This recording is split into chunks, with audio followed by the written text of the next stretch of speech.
We bring you Wolves Live in our Tria Orthopedic studio with Kevin Lynch. I'm Marnie Gellner. It was tough from the start for the Timberwolves, who fell behind in this game 15-0. And the Wolves just couldn't hit a shot, couldn't get going. And Jim Peterson said it late in the broadcast. They were chasing those 15 points the entire night. And one thing that the Wolves did far too often in the first half was turn the ball over, and that killed them as well. Yeah, 14 turnovers in the first half, and they finished Minnesota 19 turnovers in this ball game. Problem, that's why they got the big lead, Phoenix, because Minnesota's sloppiness, too much isolation, like I mentioned, and they were making shots. And then they got the lead, and then Minnesota was playing catch-up the rest of the ball game. It was kind of tough to watch at times, and like I said, Phoenix controlled this game at times, kind of dominated this game, and well, the Wolves just had no answers.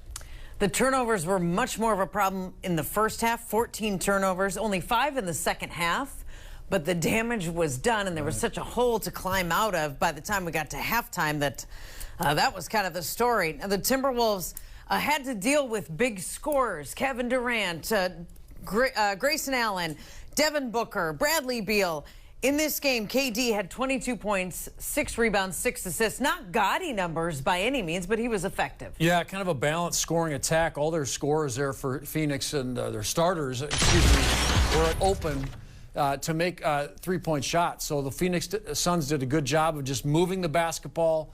Minnesota's defense was distorted and out of position, and then they got Grayson Allen shots.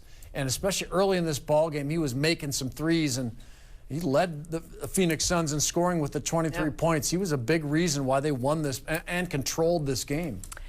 And the other reason was the Timberwolves just couldn't make shots in this game. A season-low 87 points scored.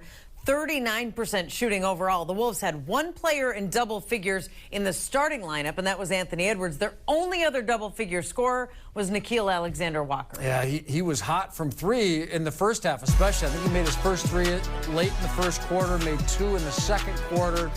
Cooled down a little bit after that, Marnie, but he did some good things. Combined for the bench, but it's just not a typical night. Anthony Edwards was 17, and then Nickeil, the only other player in double figures. Just a really tough night offensively. Just their terrible offense really broke down in every way. I mean, it started with the first play of the game. We had a transition opportunity. We turned it over. I think we had 8 turnovers in the first quarter. That's been a little bit of a habit for us, is high turnover first quarters. That's why I've been struggling to score out of the gate. And then, we fought the game the whole time. Like, we played into a crowd, didn't make the easy pass when it was there. And then when we did have opportunities to finish at the rim, we didn't finish strong. Finishing really let us down. So it was a complete breakdown offensively. We'd been playing really good offensive, and, they did a good job of guarding us. But, I thought we left money on the table with a lot of decisions we made out there. Super rare to see, Nas have a night like tonight. I don't know if we've ever seen him have a night like that. How did you see him being knocked off of his game? I think, kind of started with turnovers early. Played with some indecision. Normally hasn't been playing with any indecision. Just looked like he was out of rhythm out there tonight. When he had some clean looks, couldn't get him to go. Second time these guys have won decisively against you. Not many teams can really say that against you guys this season. Is there anything that if you see them down the line, that you might have to guard against psychologically with coming in? They've beaten us handily twice. All credit to them. The first time, our defense was awful, and tonight our offense was awful. So we got to put two sides of the ball together. And I thought defensively we guarded them really well. For the most part, we had some breakdowns, of course, but those breakdowns were, made worse by the fact we couldn't score.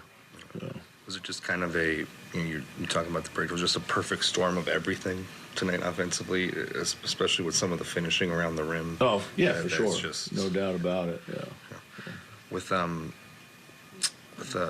this one of these nights where Carl's presence is missed because maybe he can just generate some offense on his own? Yeah, no doubt. You always miss a guy like that, But having said that, it's we've been playing better than this offensively, and it was on us to be able to to finish some of the plays and some of the opportunities we did create, which we didn't, and I got to do a better job of giving those guys some solutions too. So.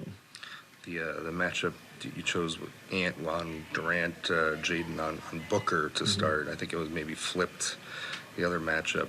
Kind of what went into the thinking of putting those pieces on those guys? Just to change it up, really. See what it looked like. There was no deep logic behind it. So. Shooting. Here's Conley after the game tonight in Phoenix. Slow starts kind of hurting you guys in this one in particular. What was happening and what were some of the challenges you guys were facing in that first quarter? A lot of it was self-inflicted. We turned the ball over, honestly, like the first possession and kind of snowballed from there. When we didn't turn it over and we made the extra plays, we started getting good looks and weren't making our shots, but we just had to do better at the start, playing with a little bit more urgency, being more conscious of being strong with the ball and giving ourselves a chance to have a good start. You guys just haven't really faced any other teams that have kind of played you like this, and even just kind of reacting to a team being different like they are with you. Did you feel like that was a struggle for you guys tonight? Yeah, they pose a real challenge. They're a team that I think is a lot better than their record, obviously with the guys they have and have been missing throughout the year. And they put you in a lot of different sets that put a lot of pressure on you. And when you're playing against a team like that, you have to be really good offensively. You have to go out there and you have to, be playing well on the other end of the floor because they're going to make shots. They're going to be great on that end. At some point, you're going to get stops, but you got to go on the offensive end and kind of battle them, blow for blow. And we weren't doing that tonight. That's maybe the most frustrating night offensively because you had the turnovers early, and then when you would get to the rim, nothing was going in there either. Just kind of a perfect storm of stuff going on. Yeah, I think it's the Mercury retrograde. Is that a real thing? Felt like it tonight, man. It felt like, everything we did, even in a positive light, ended up being negative. And, ball was slipping out of guys' hands when they were getting in the paint and, making errant throws and just stuff that we normally finish, we didn't. And I think it was frustrating a lot of us. They're one of the few teams, they're the only team that's beaten you by double digits twice along with New Orleans this year. You might see them in New Orleans down the line in the first round. Do you forecast what a matchup might look like, and maybe it might be difficult against a team like this? Or Yeah. How do you kind of view that as you come down the home stretch of the season?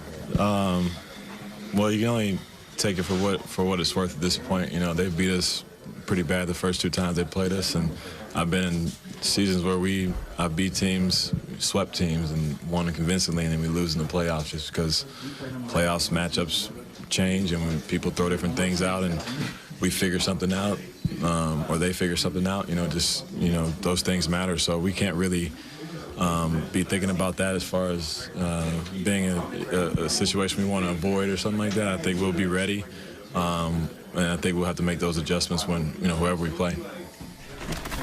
I think we just got to get off to a good start. We put ourselves in a tough position early in the game offensively, and we give them confidence by turning the ball over, being undecisive early in the game. And they're already a super talented team, so they don't need extra bullets. They don't need extra confidence, and kind of shoot ourselves in the foot doing that. So I was proud of the way we defended, throughout the whole game, but just not enough offensively.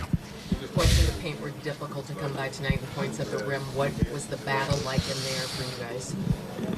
I just think, myself, all of us, we were a little too tentative. We were a little bit in a rush. We weren't making the right play most of the time, especially in the first half. Second half, I thought we had more opportunities, but the first half was tough. You got to give them credit also defensively, but I think for us, I think a lot of things were there, but we were always making the play a little tad late, and then, just wasn't playing with much purpose, and I thought we had a lot of opportunities to run, but we didn't capitalize on those at all. I think we got to get back to running in space, running for each other, and just being a little more patient, you know, with the ball and making the right play, because we have like 4-on-3, 2-on-1s. If we just, you know, be a little more patient and just run for each other.